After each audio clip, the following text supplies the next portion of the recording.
आज का जो हमारा टॉपिक है हमने पढ़ना है मैकेनिज़्म ऑफ फ्लोएम ट्रांसलोकेशन। इसका क्या मतलब है? इसका मतलब ये है कि जो प्लांट होते हैं, जो ट्री होते हैं, उसमें दो तरह के टिश्यू होते हैं, एक जाइलम होता है और एक फ्लोएम होता है। जाइलम के अंदर क्या ट्रांसपोर्ट होता है? वाटर। तो हमने ये वाटर की ट्रांसपोर्ट पिछले टॉपिक्स में देखी है, जिसमें हमने पढ़ा था एसेंट ऑफ सैप। तो अब हमने फ्लोएम के अंदर देखना है कि फ्लोएम के अंदर फूड किस तरह ट्रांसपोर्ट होती है। ठीक है, मैकेनिज्म ऑफ फ्लोएम ट्रांसलोकेशन, यानी फ्लोएम के अंदर फूड किस तरह ट्रांसलोकेट होती है, एक जगह से दूसरी जगह किस तरह जाती है, ये हमने आज पढ़ना है। ठीक है, तो जब आप फ्लोएम ट्रांसलोकेशन पढ़ रहे हो, आपने ये बात याद रखनी है कि जो फूड है उसकी कोई डायरेक्शन फिक्स नहीं है, यानी कि वो नीचे से ऊपर भी जा सकती है, ऊपर से नीचे भी आ सकती है। जो ये जाइलम था, जाइलम में पानी क्या करता था? हमेशा नीचे से ऊपर की तरफ जाता था। हमने जितनी भी थ्योरीज पढ़ी उसमें ये था कि जाइलम में पानी नीचे से ऊपर जाता है, लेकिन जो फ्लोएम है इसमें अगर तो पत्ते नीचे मौजूद हैं, फ्रूट ऊपर मौजूद है। समटाइम ऐसा होता है ना, दरख्तों में पत्ते नीचे होते हैं, उसके ऊपर फ्रूट लगा होता है, तो पत्तों के अंदर फूड बनती है, फूड ऊपर की तरफ जाती है और सेव हो जाती है फ्रूट के अंदर। इसी तरह अगर पत्ते ऊपर मौजूद हैं तो फूड पत्तों में बढ़ेगी और खुद आके नीचे आ जाएगी। तो फ्लोएम में फूड नीचे से ऊपर भी जाती है और ऊपर से नीचे भी आती है, यानी कि बाई डायरेक्शनल ट्रांसपोर्ट होती है किसमें? फ्लोएम के अंदर। ये याद रहेगा। अब फ्लोएम में ट्रांसलोकेशन की थ्योरीज हैं, जिसमें एक है डिफ्यूजन, डिफ्यूजन के ज़रिए होती है, वो हम कल पढ़ेंगे। आज का जो हमारा टॉपिक है वो है प्रेशर फ्लो थ्योरी। इंपॉर्टेंट है, इसलिए हम आज पढ़ रहे हैं। प्रेशर फ्लो थ्योरी क्या कहती है फ्लोएम की ट्रांसलोकेशन में, यानी कि फूड की एक जगह से दूसरी जगह जाने में प्रेशर फ्लो थ्योरी क्या कहते हैं, ये हमने आज पढ़ना है। तो इसके ये 6 बेसिक स्टेप्स हैं। इन 6 बेसिक स्टेप जैसे हम कंप्लीट करेंगे, हमारा ये जो टॉपिक है ये ख़त्म हो जाएगा। तो सबसे पहला step, glucose formation. Pressure flow theory क्या कहती है कि सबसे पहले ग्लूकोज बनता है। कहाँ पे बनता है ग्लूकोज? लीफ के अंदर, यानी कि सनलाइट से फोटोसिंथेसिस होती है। फोटोसिंथेसिस के नतीजे में क्या बनता है? ग्लूकोज। ग्लूकोज कहाँ पे बनता है? इस पत्ते के अंदर बनता है। तो आपको चैप्टर नंबर 11 उसमें हमने डिटेल से पढ़ा था फोटोसिंथेसिस का प्रोसेस। तो स्टेप नंबर 1 को मज़ीद समझाने की ज़रूरत नहीं है, फोटोसिंथेसिस होती है सिंपल। तो आप इसमें इस टाइम में आप फोटोसिंथेसिस की इक्वेशन लिख सकते हैं, यानी कि कार्बन डाइऑक्साइड प्लस H2O मिलके क्या बन जाता है? ग्लूकोज। तो पहला स्टेप है ग्लूकोज फॉर्मेशन। अब सेकंड स्टेप क्या है? Glucose transport to phloem. जब लीफ के अंदर यहाँ पे ग्लूकोज बन जाती है तो इस ग्लूकोज ने ट्रांसपोर्ट होना होता है कहाँ पे? फ्लोएम के अंदर। ठीक है, अब फ्लोएम के अंदर ट्रांसपोर्ट किस तरह होती है? ये जो फ्लोएम है ना, ये इसके ना साथ कुछ इस तरह के सेल्स मौजूद होते हैं। फ्लोएम के पूरी फ्लोएम के साथ इस तरह के सेल्स मौजूद होते हैं। इधर भी सेल्स हैं, इधर भी सेल्स मौजूद हैं। अब ये जो सेल्स हैं इनका नाम है कंपेनियन सेल्स। कंपेनियन, कंपेनियन किसे कहते हैं? फ्रेंड को, दोस्त को, हेल्प करने वाले को जी। तो यहाँ पे कंपेनियन सेल्स मौजूद हैं। अब ये जो ग्लूकोज है ये सबसे पहले जाएगी किसमें? इन कंपेनियन सेल्स में। कंपेनियन सेल्स फिर इस ग्लूकोज को ट्रांसपोर्ट कर देंगे कहाँ पे? इस फ्लोएम के अंदर। अब फ्लोएम की ना ज़रा कंपोजिशन आपने याद रखनी है, फ्लोएम किस किस चीज़ से मिलकर बना होता है। तो ये जो पूरी की पूरी ट्यूब है, ये जो फ्लोएम है, इसको हम कहते हैं सीव ट्यूब, यानी कि इस ट्यूब का क्या नाम है? Sieve tube. इसके साथ ये जो सेल्स है, इन सेल्स का क्या नाम है? Companion cells. अब ये जो प्लेट्स मैंने आपको दिखाई हैं बना के, ये जो प्लेट्स हैं इनको हम कहते हैं सीव प्लेट्स। सीव प्लेट्स। और ये जो ट्यूब है इसका क्या नाम है? Sieve tube. अब ये जो प्लेट है ये जिस चीज़ से मिलके बनी हुई है इसको हम कहते हैं सीव एलिमेंट्स।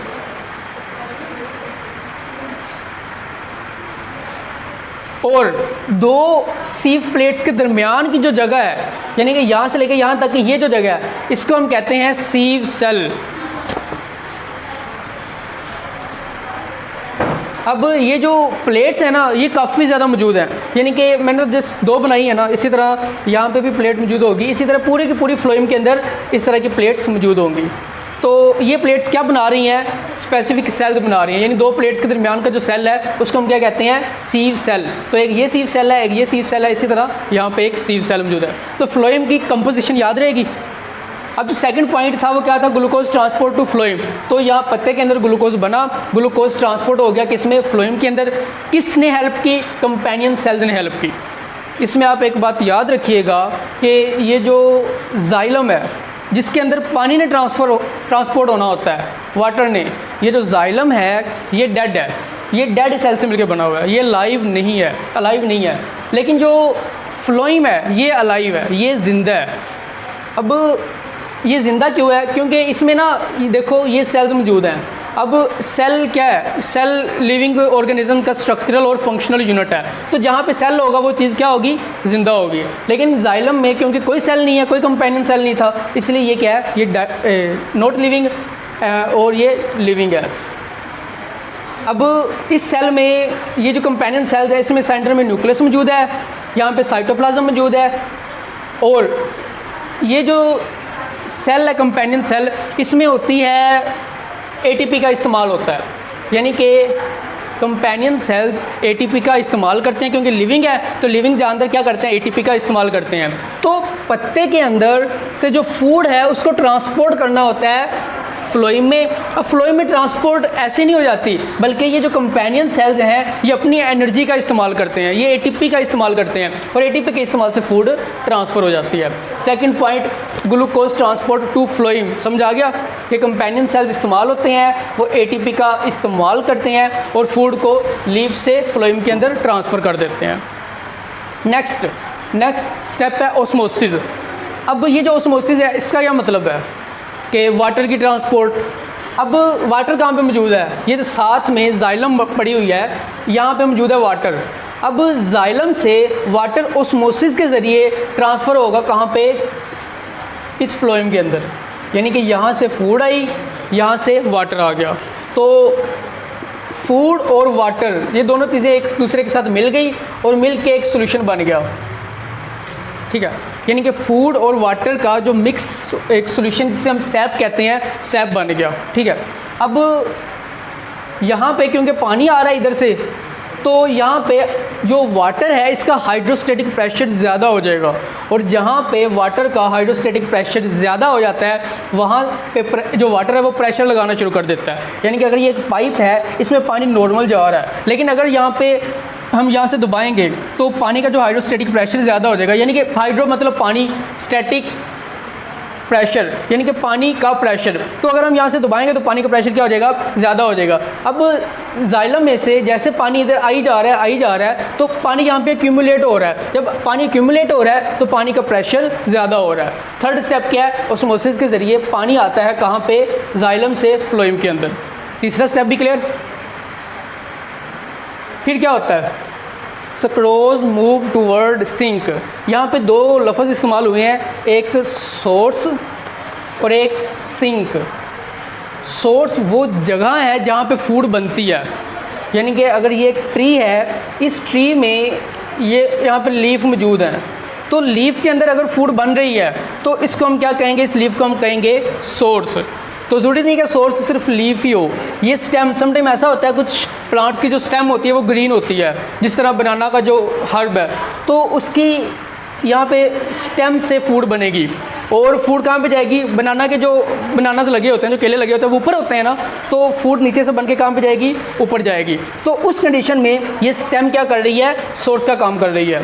सोर्स वो जगह है जहाँ पे फूड बनती है। सिंक वो जगह है जहाँ पे फूड ट्रैवल करके जाती है। यानी कि अगर पत्ते में फूड बन रही है तो ये सोर्स है, ट्रैवल करके एप्पल के अंदर जा रही है, फ्रूट के अंदर जा रही है, तो ये क्या है? सिंक है। तो जहाँ पे फूड बनती है सोर्स, जहाँ पर फूड जाती है वो क्या है? सिंक। तो अब फोर्थ स्टेप क्या था? Source sucrose move toward sink. यानी कि ये जो ग्लूकोज है, यहाँ पे ग्लूकोज या सक्रोज इसे कह लो, एक ही बात है। तो ग्लूकोज और सक्रोज ये ट्रैवल करेंगे कहाँ पे?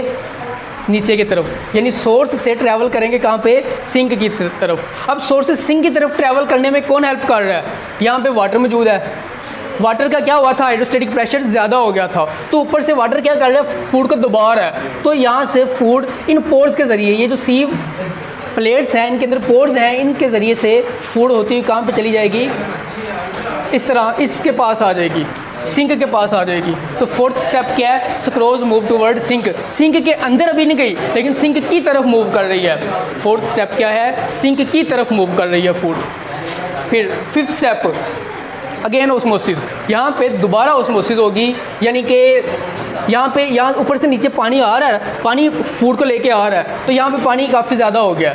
यहाँ पे जब पानी ज़्यादा हो गया तो यहाँ पे भी पानी का जो हाइड्रोस्टेटिक प्रेशर है वो भी ज़्यादा हो गया। अब पानी के हाइड्रोस्टेटिक प्रेशर की वजह से जो फूड है वो ट्रैवल कर जाएगी कहाँ पे, फ्रूट के अंदर, और ये जो वाटर है ये ट्रैवल कर जाएगा कहाँ पे, वापस जाइलम के अंदर। तो अगेन ओस्मोसिस, दोबारा ओस्मोसिस हुई है और वाटर मूव कर गया कहाँ पे, जाइलम के अंदर।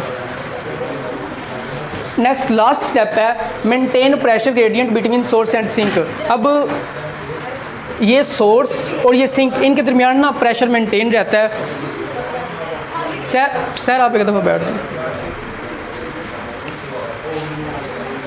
प्रेशर में जो लास्ट स्टेप है ये क्या है, प्रेशर का मेंटेन रहना। तो सोर्स से सिंक के दरमियान, ताकि फूड दोबारा वापस ट्रैवल ना कर जाए, इसलिए क्या होता है यहाँ पे प्रेशर मेंटेन रहता है। तो लास्ट स्टेप क्या है, प्रेशर का मेंटेन रहना। ये थी हमारी आज की थ्योरी, प्रेशर फ्लो थ्योरी।